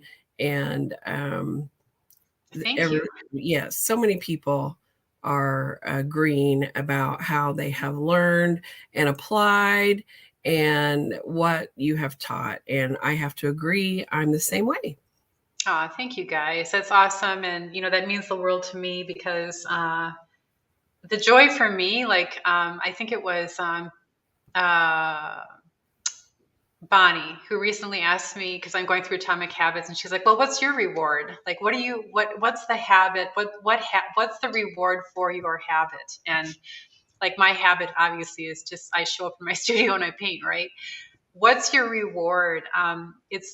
It's nothing. Like in my school, my reward is when I see artists overcome their struggles, and because I've had every struggle you can possibly have, and I wasted so much time. I'd say my biggest feeling of like regret is how much time I wasted. I'd say literally a good decade, if not more. Well, a decade I stopped painting completely because I plateaued and I wasn't growing anymore. And then I'd say that the other 20 years that I was painting, largely self-taught, it was like hit or miss, like lack of consistency, lack of momentum, lots of frustration, lots of procrastination, lots of fear and doubt. That is just like not going to help you become the painter you want to be. So if you want to like have confidence and know how to problem solve, and it's all because literally what fits into a yogurt cup, which is, my courses are the yogurt cup. They're not like the whole house. You don't need the whole house. You need a yogurt cup. And when I learned that, it's incredible to me how distilled down it is for you to like be well on your way to, if you want to be exhibiting your work, if you want to be selling your work, if you want to be sharing your work on social media, if you want to feel proud of your work, if you want to have confidence, if you don't want to procrastinate, if you don't want to have fear, it's in a yogurt cup. And we talk about that in the group, right? That's one of the things, the professional topics is something that we go into and help each other out with. I know there was a question early on about getting ready for shows and how to apply for shows. And that's one of the things we talk about a lot. It is. But I have to say that, at first glance, when you guys talk about your goals, you might say, oh, like if I were to have a one-on-one conversation with you, and I do this a lot. So for those who are in my courses, I have one-on-ones on Zoom, and I do a lot of interviews. If somebody's struggling, they reach out to me, and oftentimes we'll either be on the phone or we'll be like doing a Zoom call together, whatever it takes, right? And my big mistake, and I understand that, your end goal is to be this. You want to show, you want to exhibit your work, you want to sell your work, you want to have people love your work, but those things are on the outside of this gigantic onion. And what my courses do is, by the time you're done with my courses, you're out on the outside of the onion. But my courses bring you into the core. Yes. If you don't focus on what it is you're painting and why you love it first, that has to precede all the exhibitions and museum shows and purchases. Like, what do collectors want? They want you. That's And right. if you focus too much on technique, like throwing salt at a watercolor, which I used to do, or putting saran wrap on a watercolor, because that's what Maxine Masterfield did, I took tons of technique workshops. They didn't get me anywhere. Very rarely are you going to find a course that talks about color and design. And that's why I feel like, you know, put in the time and make the investment in yourself to do the core first. Make that a solid foundation, because that's the concrete foundation of your painting house. And then as you grow outside from the center, you will have all those things you want. You will have sales, you will have shows, you will have confidence. You just will love being in your studio, but it doesn't work from the outside in. You Right. can't say, I want to be out here and not do the work it takes in the center. Okay. So that's all I have to say. Okay. So That's what I just want to say. That's what Becky's comment says, that you explain everything we need to know and the things we don't even know we need to know, which are those things right there that are in our core that I know I was like you and learned technique. But I didn't know what I loved and all the different things you teach us how to figure out for ourselves, because we have to figure it out for ourselves, right? so much of it is, Yeah. you know, thank you so much, Lisa, because that goes right into critique, right? Yeah. I used to have a critique group and it was great, but guess what? I was doing all the work and it became, I'm going to try and see if I can get Lisa here too. How do we get rid of it? Okay, let me hide your, there we are. Yeah, so guys, I used to have a critique group. Everybody wants to have their work critiqued, but one of the things that in the combination of Powerful Design, Personal Color is my first course. I'd say that's step one. And then Art Success Masters is my brand new course, which is literally all 30 years of everything I've learned, but you throw out all the junk you don't need. And what's left is Art Success Masters and 12 master classes. And what I wanted to say was that, what was the main thing I was talking about, Lisa? How we learn the things we don't know we need to know. Yes.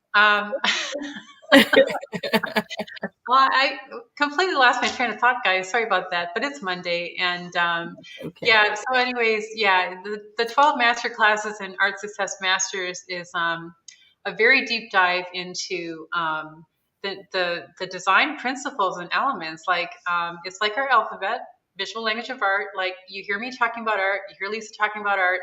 And if you guys are able to not just paint, but talk about your art.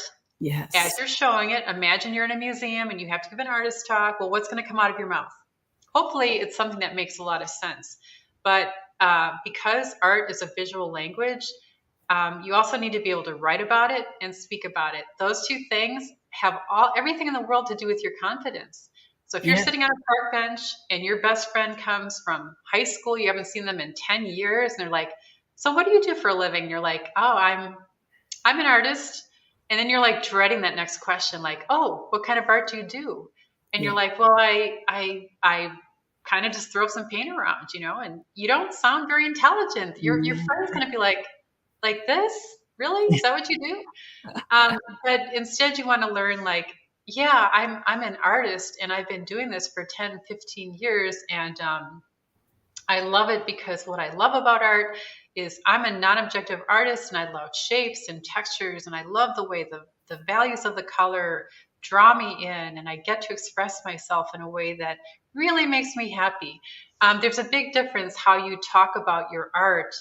And your left brain knows this. Like if you don't know how to talk about your art, your left brain knows it, and it's gonna beat you up even more. So you gotta like be in command of what comes out of your mouth and what you write, so that your left brain is like, now your left brain's engaged. Like, wow, she really knows what she's talking about, right, Lisa? Yes. And you have taught us. It's just been wonderful how you've taught us that, and I didn't even know I needed to know that. Yeah, but Lisa, you've been receiving awards out the wazoo here. And you get up there on the podium and you're not nervous, are you? I mean, a little bit anxious, maybe. When you get your award, you're like, what do you like? Do you know what to say when you're on the podium? I'm getting better and better at it. Yes. Yeah. And isn't that like so worthwhile to spend time? Yeah. Yeah. Yeah. And it does take practice, practice writing and talking about it. And, in our Facebook group, we practice that and Yes. we encourage everybody to practice. And so it really helps so much. It really does. I mean, I used to be one of the people who said, when people said, well, tell me about your art, I'd say, well, you tell me what you think. What does it make you feel? And that, then they just walk away, right? So they need help understanding, and it comes from me. Like you said, they want us. They do. They want us. They want to know about us and what our art means to us, and that's what they connect to. Yeah, authenticity. And it's so easy for us to be swayed by, oh, I know, I was talking about critique. It's so easy to be swayed by what your spouse thinks, your best friend thinks, your dog thinks. And we want so badly for our painting to, number one, be finished. We want it to be loved. We want it to be appreciated. But critique is something that all of you have inside of you. And it gets like your ability to self-critique, which is what I was beginning to say and forgot totally. Right. Art Success Masters, which is my my highest level course, that I believe it's accomplishing my dream, which was I used to have a critique group where I did all the critiquing, but I knew something was missing. And what was missing was that people need to be able to self-critique. And Right. now we've had 700 or 800 people beta testing Art Success Masters for over a year. And guess what they're doing? They are self-critiquing their work That's and right. nailing it. Like Yeah. they post on Facebook and they're telling me what they love, what they don't love, and how they're going to fix it. So they're self-critiquing, right, Lisa? Yes, that's right. That's right. Although Susan says her dog never gives her a bad critique. That's why we have dogs. That's right. Yeah. Now, Pam, before we go on, there was a couple questions about the signature, and I'm not sure why it was confusing, but it was confusing to a couple people. So I want to spotlight that again. And if you can hold up, or maybe hold up to your face, I don't know, the thing that you signed through. Because Gotcha. that's what was confusing. They didn't see the hole. I think that let me take this out of the screen here, put you in solo layout. Okay, let me put you solo. Yeah. Okay, and that's just so you didn't get any dirt or mess anywhere else. This was to help you know where you were going to sign, right? So it wasn't like it was the carbon paper or anything. No. Which you do that on some things, but. Yeah, this deli paper was something for me to rest my hand on so that I didn't get paint on my hand, because this painting is still a little tacky. Okay, that's but the place where I sign my name, which I'm trying to go in reverse here, where I sign my name, this is really dry enough. And again, this is the pencil that I used, and I made sure it was really sharp. And it's the Stabilo. Don't know if you can see it, but anyways, this is my favorite pencil. It's number 8046. It's probably upside down. Yeah. But anyways, yeah, so super easy. I prefer signing my name with a pencil than I do with paint, because now if I did do it with paint, I would really want to liquefy my black paint or whatever color and have a super, super fine brush. But I don't see the purpose of that. Like if I can just do it with a pencil in a minute, I'm going to do that. Great. Yes. Yeah. Okay. That should clear that up for everybody. Thanks, everybody. This was the oil and cold wax portion of today's live session. And now I'm going to transition into acrylic and mixed media for those who work in that medium. And if you work in both mediums, feel free to stay with me. Please review episode 1 and 2 if you have questions about how did she mix the 1 to 3? How did she make the drippy paint? Because the one thing I won't be doing as we progress here is reviewing what I did in previous episodes.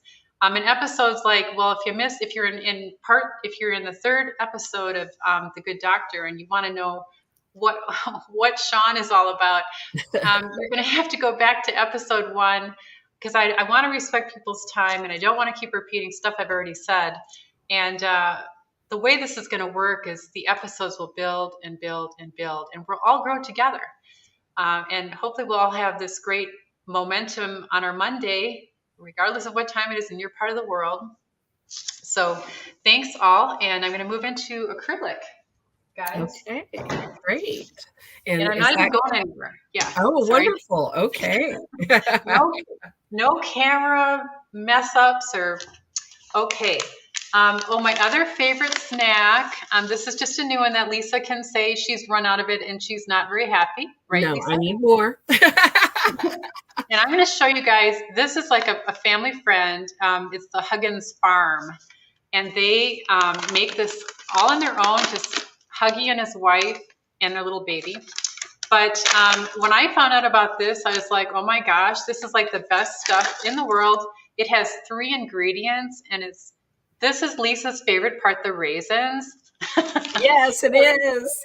So Lisa, you can have this, okay, because that has a raisin on it. That's right. And that's what I would do. I would clip off even closer and just get the raisin and eat all those first, and then I eat the other pieces. Well, anyways, guys, I don't have time. I skip breakfast a lot, but I'll grab this and bring it into my studio. And there are 3 ingredients that you can actually say the names of: bananas, all kinds of nuts, and raisins. And that's it. There's no preservatives or anything. So Huggy has given me a coupon code, and it's called Artist Special. And if you use that code at checkout, you get 20% off, and it's monkeybrittle.com. So I just wanted to play that. I will put that in the links. Because I needed a bit of energy and my coffee. I will put that in the comments.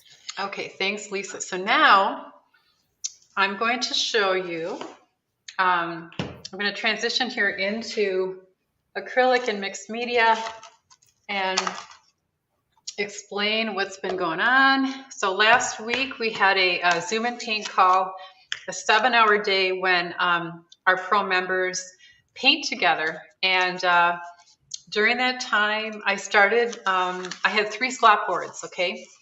And in 7 hours, not only did a lot of our members like progress their paintings forward, which is kind of cool how much progress we all make, because we're all like motivated and working together. And so Lisa, if you can show my desktop for a sec. Sure. This is the 3rd painting that I didn't finish, but what I want to show you is the 2 paintings that I did finish. Okay. So in one 7-hour day, I went from slop board to, I finished this guy. It doesn't have the final coating on it yet, which would make it look a lot better because it looks like an encaustic when it's done.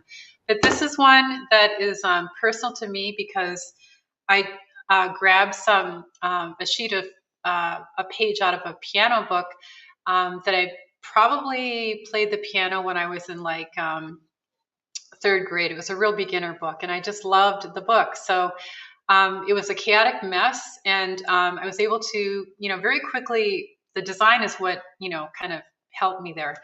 And then this is the other one I did. Let's see here. So I guess it might be upside down. I'm not quite sure. But we were working on adding a semic writing or like just text or symbols or whatever. So I added this with my little ink marker and did that. And then this is collage paper and this was paint. And anyway, so those are the 2 I got done.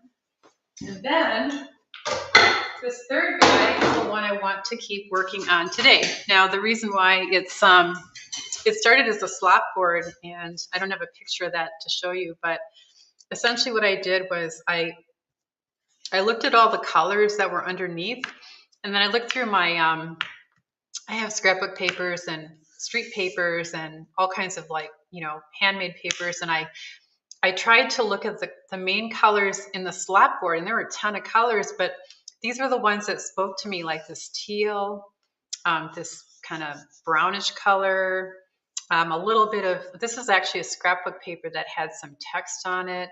This had some text on it. For those, but I used a hole punch for these guys, but I only had 3 sizes. So then I got out my stencils and I started to like cut out by hand other sizes for variety. So one of the key things that when you're making your art that's going to give you harmony is repetition with variation. That's really, really important. So that's one of my guidelines, even in play. Like I'm always not thinking, it's become so second nature now that even in play, those things happen to be on my mind. Now, one of the things I wanted to show you guys is a couple different, I might have shown this in another episode, but these are just like tracing paper with acrylic paint on. Now we're working on an acrylic painting. So let me just do this. We are now in the acrylic world. And so when you have paint on tracing paper, so this is my stash of like just straight old colors, right? And you know, we all have jelly plates and we've done that as well, but see, I have all these colors to choose from and they're just solid and they're super thin.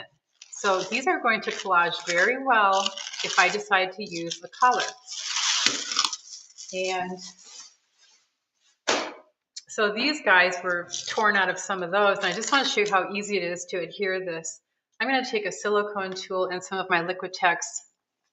This is the gel medium.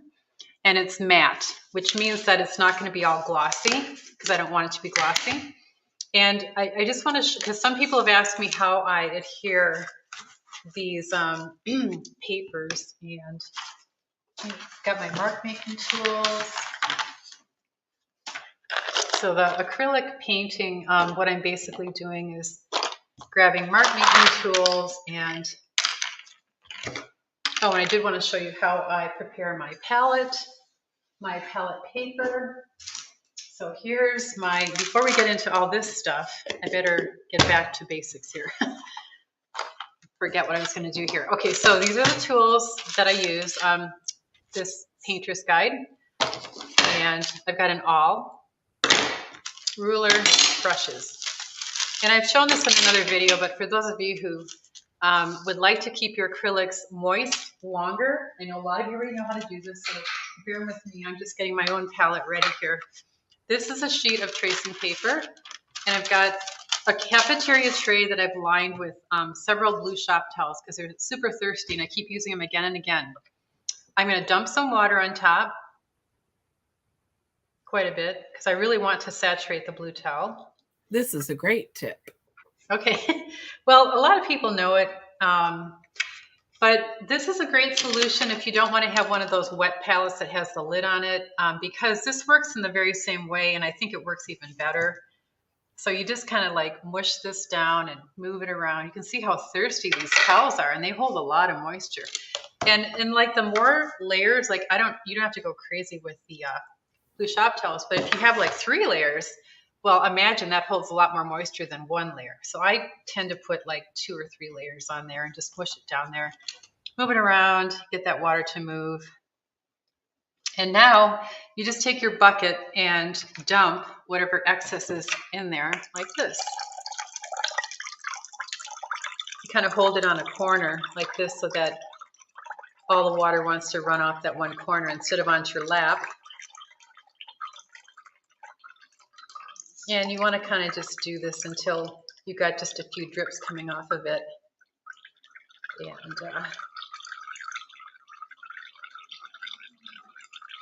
all right, well, I'm just going to like not make you wait for 10 minutes while it does this. No, it doesn't really take that long, but anyways, you get the idea. Then what you do is you move the bucket and if you guys use this technique already, you know, you can let other people know how long this keeps your paints wet. Everybody kind of depends on your environment, depends on humidity and temperature. I'll take, at the end of the day, I will actually put another cafeteria tray over the top like a clamshell, and my paints will stay wet even longer. And it's amazing when you come in the next day, and normally acrylics dry so fast, but in this case, you're good. Like it's going to be just fine. What is that paper you just put on there? It's tracing paper. Oh, yes. Yes, and I have found that I match the size of my cafeteria tray to the paper. That doesn't always happen that way, but I was able to find a cafeteria tray, and the Canson is the brand I use for my tracing paper. Okay, so now colors, I have thought ahead. I looked at my page and I said, okay, well, what colors do I have? And these were the colors I chose. So obviously not a limited color palette. I love limited color palettes. They're really important if you're just getting started, so that, and at any time, like I use it all the time, but in this case, this painting is saying something different to me. So I'm going to go with that. I'm gonna let the painting talk to me, and I'm gonna just shoot out these colors here on the palette. This is cadmium red medium, ultramarine blue, cad orange. I don't need a ton of colors. I'm just going to start it with, here's a little bit of black. You never need a whole lot of black. And then white. I need a lot of white, usually. Just, I know that about myself. And then, I mean, I don't really need the yellow ochre, but I'll just squirt it out anyways. So there's a lot of room on this palette. Just wanted to show you how I set up my palette. Okay, so now I'm gonna get some of this stuff out of the way. So I do have drawing media ready to go, and get my mouse on the way here. I've got 2 containers of water. I often have 3, but for now it's a demo, so I only have 2. And the reason I have 2 and why I often have 3 is because if I'm cleaning up a brush full of paint, I will use a paper towel first to get the majority of the paint out. Okay, so now it's pretty good. There's not a whole lot of paint left. I put it in the first container, get most of the paint out, like several times. I'm going to squish it around and then put it on the paper towel. And then I'll use the second container to get that last residual amount out. And that just keeps one thing of water super clean, because that's my test container to see how well I did with the first container. And then if my first container gets really bad, then like really dirty, at that point, then I will refresh the water. So now I'm going to push this over to the side so you can hopefully see it. Got sandpaper here. It's kind of hard to get all my junk here.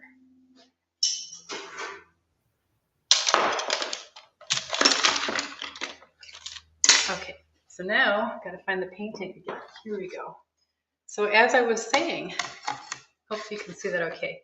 What I did was I took the tracing paper that had these colors on it, and what I'm going to do is show you how I would adhere these to the surface. Put my gloves back on. So up until this point, I have pretty much perfect circles, but I don't want them to all be perfect. And so I have some that I didn't cut out, I didn't punch out, I actually tore them out. And that would be under, that's variety, repetition with variety.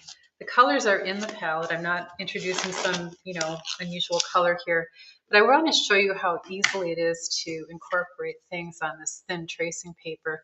So here's my gel medium, and a lot of people have asked me, well, how do you adhere it? So I put a lot of gel medium down like that, and I just lay that on top wherever I want to put it. And then I work from the center out, and it just adheres beautifully. Now, one of the advantages of using, and I could do a whole painting with just these transparent papers, semi-transparent papers, and maybe I'll do that one time, because I started doing that when I noticed that this tracing paper was like so powerful. You get to position it where you want it. You can place the color where you want it, and so I'll just stick this one down over here. I started to really experiment with this, and it's like, wow, I mean, I just finished a painting in like a couple hours, and I thought that was really fun. And I guess that's what I like to do, is identify processes that are really fun, because they're the ones that are going to draw you into your studio. So let me just, so what I'm doing now is I'm getting any like wrinkles out, and you can do that with the silicone tool. You just have to, like, I'm getting out all the wrinkles. There aren't any wrinkles. And so you can't even tell really that it's collage paper, because it's really just the paint you're seeing. Okay, so that's on there.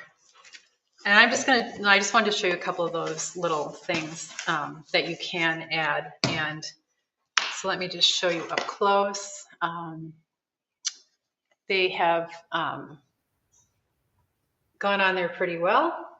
Move it a little to your right. A little to my right. There we go. Yeah, there you go. Yeah. So that's pretty cool, right? Mm-hmm. Also, you guys can see that I have a braided textured. I've sanded. You can like see that I've sanded this guy right here, right? Yeah. That was some street paper. The other thing you can see is that I have scored these lines. They're dug in there with an awl. And I just used a ruler and an awl to dig into that surface. And that's there for a reason. And let me just explain what that reason is. That has to do with my need for, like, one of the things that I know about what I love in my art that I need to have is a sense of geometry. So I had first of all, I had a slop board, and there's no sense of geometry in that whatsoever. Then I had all these circles, right, overlapping, and well, circles are part of the geometric world. When I talk about the geometry I'm talking about, it's a sense of order, which more means the rectilinear line. And by just using this ruler and an awl, and because it is a board, it's a panel. I'm working on panel now, not paper. I would not use this on paper. And you have to really like dig into the surface. What happens is that later on when I glaze it, guess where the glaze is going to go? It's going to go into the nooks and crannies of like where you've scraped into your panel, any upraised edge where it can collect. Because when I glaze, I take most of it off. So what remains goes into the little nooks and crannies, and that gives it interest. It gives it this certain, mysterious feel. So That's now, a great tip. thank you, Lisa. I wonder how many of you actually use like an awl and like really dig into your painting, because I wonder if that's like, I don't know, it's physical. It's really physical. You really have to like, dig in there. And it is kind of a nice feeling to get physical sometimes and do stuff like that too, doesn't it? Oh, and Susan says she does. Do you, Lisa? I do. All right. Okay, guys, so I'm just going to grab a brush here and get started mixing. And so I got a flat brush here. It's flat because it has like a crew cut. And I get my brush wet first, and then just get most of the moisture out. Now, I'm not using any real mediums at this point. What I'm trying to do here is I've got a lot of chaos, and if you were to convert this into black and white, it's kind of like all midtone.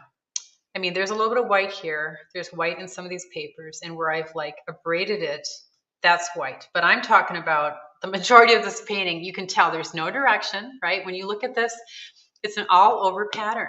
Now, that would be fine. Like, I could like this. And I do like it, but I just know that there's something I can do that'll like it better. And I'm not going to settle for I like it when I know that I can make it something I like better. Okay, so what I'm doing now, I love to spend time really mixing my colors. And like, for example, I've just mixed something that's fairly close to that. What I'm trying to do is go for some more, like I've got a lot of activity and chaos. So what I need to do for me, for my own personal aesthetic, is come in here and add some quiet, which means that I'm going to have to lose some areas. Now, it's not a question of love at this point. Like if I'm covering over something I love, the reason I'm doing it is because the design of it has to matter. Like I can't begin to show you things I love until I start to obliterate some of the chaos. If there's chaos, not just for me, but any audience looking at your work, any collector looking at your work, if they don't know what your painting is about, all the explanations in the world, they will help. But ultimately, it's how that collector or your spouse or a friend who maybe understands art, because you can show your art to people who don't understand art at all, and it'll kind of be a lost cause, because don't ever like take their criticism to heart, because they're not you. They don't know what it's like to be a painter, and they don't know how hard it is. what you're doing is actually a science, so you have to give yourself some credit that way, right? What you're doing is an actual science. It's the study of the medium, supports, paints, brushes, papers, palettes, all the color theory. Oh, you have so much information that you have worked very hard to obtain, and a friend just walking into your studio who doesn't know anything about art, their reaction is going to be whatever, X, Y, or Z. So I've just quieted that area down, and that's like a beginning. So it's not, I do like that better, but that's just something that I know I need to do throughout this entire painting. And I'm not going to just go from right to left. I'm going to start to move around, and because everything I do at this point impacts what I do. It impacts the entire painting. Now this painting has changed. It's not the same anymore. Now I see this up here. This is actually a beautiful deep blue. And so what I might do is I can let this brush rest here because it is a wet palette. I don't even have to clean my brush. I can just take another brush, bigger, smaller, whatever I want. I've got a couple of different, I do tend to love the flats more than the rounds, probably because they have a opportunity for a lot of geometric edges. So I'll take another brush, get it wet, and I'm just going to go with, like, what do I see? I see this pink down here that is quite, it's cool. I like that pink. Now I don't really have that particular pink on my palette, so let's see if I can get close to making something like that. A couple of people are mentioning how this is speaking to them and so helpful and informative. Oh, good. Yes. Yeah, thank you guys. I never know how these are going to reach people, but thank you for letting me know that. Now I mixed up this color and I like it a lot, but it's speaking more to this corner than this corner. So I think what I'll do is take this and maybe add a little bit of gray, which is just black and white. You got to be careful with black because if you add just too much of it, you're really going to go very, very dark, very, very fast. So I'm just mixing up. This is a very complex color, by the way. It's got a lot of different colors in it. I love complex color. Okay, so now I'm going to come up here and I'm going to make this a little bit more quiet. Now I am painting around these circle shapes, but that won't always be the case. For now, I'm doing it because I'm following these lines I gouged in here too. I'm looking at those and thinking how that can further lead to another layer. But the first thing I need to do is quiet down some of this chaos so that I can see what's going on a little bit better and then decide from there, like what else can go. You could say that I'm not editing. I'm certainly not close enough to editing anything. I'm not in Clarify. I'd say I'm in Explore because these are now conscious decisions. And the minute you go from not thinking to conscious decisions, you're kind of in that middle stage, which I call Explore. And I can just take my finger and get rid of some of that. So as I start to close in on these circles, you can already see how, this painting might be about circles, right? Whereas you might not have known that before because there was no real clue. Now I can take this color and add some blue to it and find out whether it will be more like this color. And that color's gone a little green. So it probably needs a bit of real yellow. This is yellow ochre. But I can get kind of close to this color. Doesn't have to be exact, and this is also a very dark value. If I put the dark value in now, it's definitely going to draw attention. But notice how this dark value is very close to this piece, which is high contrast. And so that makes sense. If I wanted this piece to draw some attention, what I'm doing is making the contrast even more noticeable. Now notice I'm using my brush to create a rectilinear edge. I'm using my my awl line, my scraped in line, to tell me where to end that shape. If I want to end it there, I don't have to end it there, but it's dark. And right now I don't have a lot of dark. So if I start to take this dark value and put it everywhere, I'm going to have, it's just not going to add to clarity. My darks at this point are, there are not a lot of them, so that wherever I do put them, they really matter. And even though this is a really early stage, I'm kind of aware of it because I've been painting for a long time. So where else can I knock something out? Right here, I've got this middle, and it's quite loud. So I'm gonna, to clean this brush out, I'm just going to grab a paper towel and get the majority of paint out. So that's paint that's not going to end up in my water. And I can use this paper towel again and again, but now I've gotten most of the paint out. Now I put it in the first thing of water. You can see that it did turn the water a color, obviously. I'm getting, there was some paint in there, but I really switch it around, and then I get the water out, kind of check it out. Do I need to go back into there again? And this is just an example of how you really make sure that you don't have color left in a brush. Usually that's not so important until the end of the day. But then I go into my second one. This is my water that's clear. And notice how, look, the water stays pretty clear, right? So a little bit came out, but that water stays pretty clean. And usually I'll have a third container, but just because I don't have that much room on my table. All right, now, so I've got like this pinkish salmon, kind of a orange, light orange, and then I've got this beautiful deep, deep purple. Looking at the colors that are, the colors in the painting itself, the slop board, it was because the slop board had so many colors in it that I wanted to go with that. And now I kind of see, again, I see this awl line here, which is geometric. It's a straight edge amongst all this curvilinear stuff. And I kind of like, I like that green. So I'm just going to, actually to speed things up, I'm going to add a few more colors here because I know I can get there faster.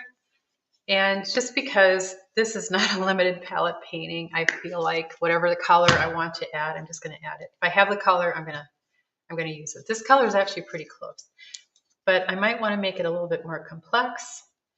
Add a little bit of orange. It was too much. Take some of that off and start over again. So now I'm going to go over here again. I wanted some of that, but not as much as I had. Okay, that's better. So it's a little duller than what was here, and that could be a good thing. First, go like this. You can see how it's semi-transparent. So sometimes when you get some semi-transparency and you want it to be more opaque, it just means let it dry and then go back.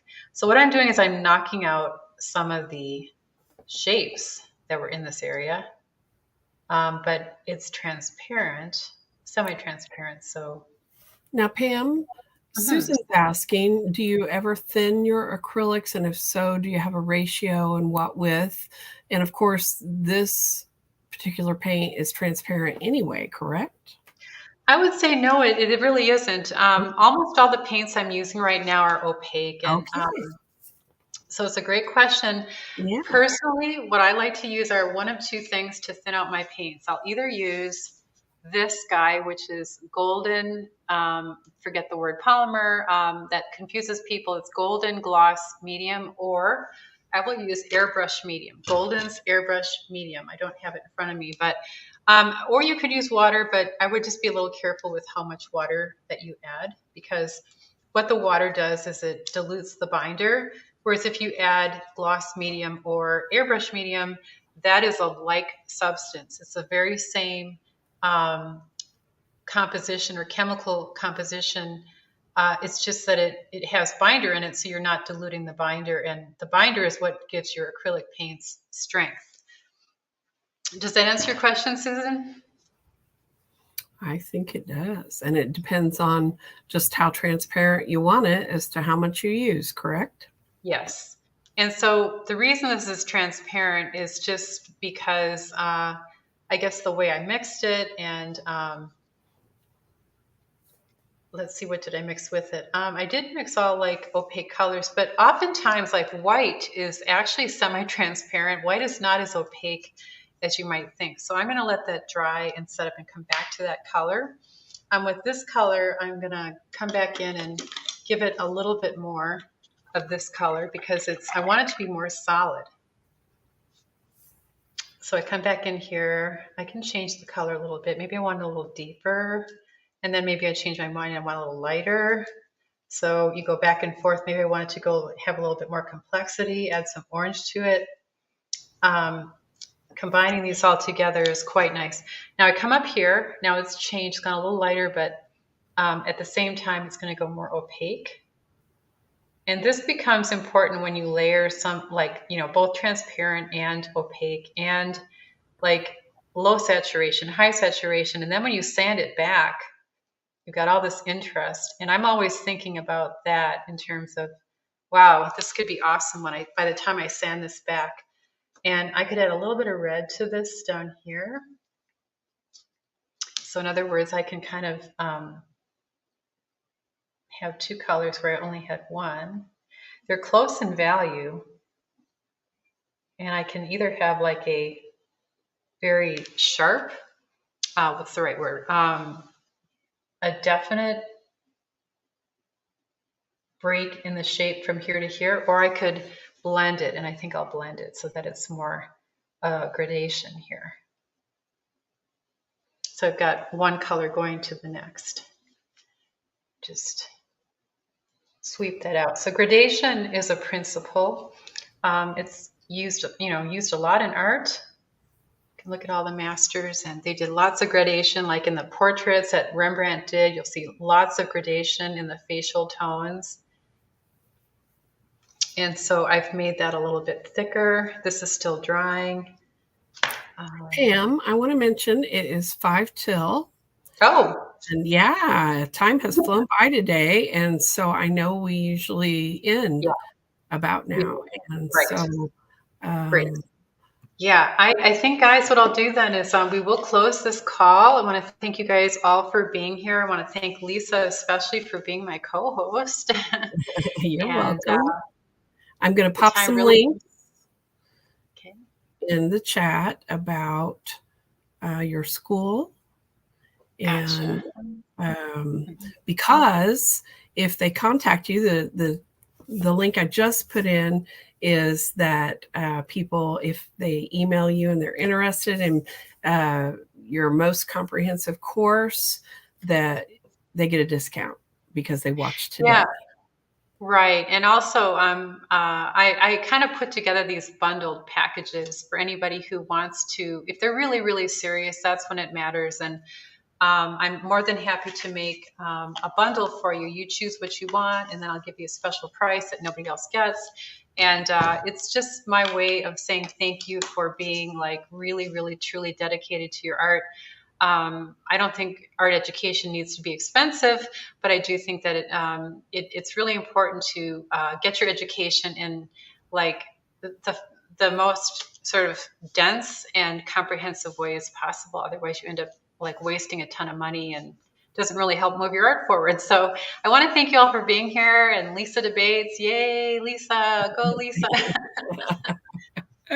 And okay, guys, well, listen, please look at the live link at my YouTube channel for what's coming up next Monday. But we do have one announcement. Yes. I actually have some gallery owners visiting me on Monday morning, next Monday. So I'm going to have to make it a little later in the day. So I'm going to make it from basically 1 p.m. my time to 3 p.m.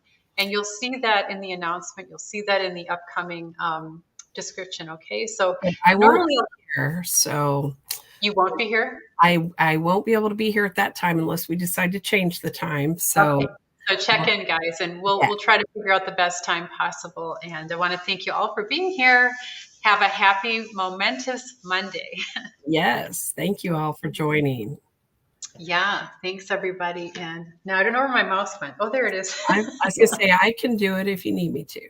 Got it. Thanks everybody. Bye now. Bye.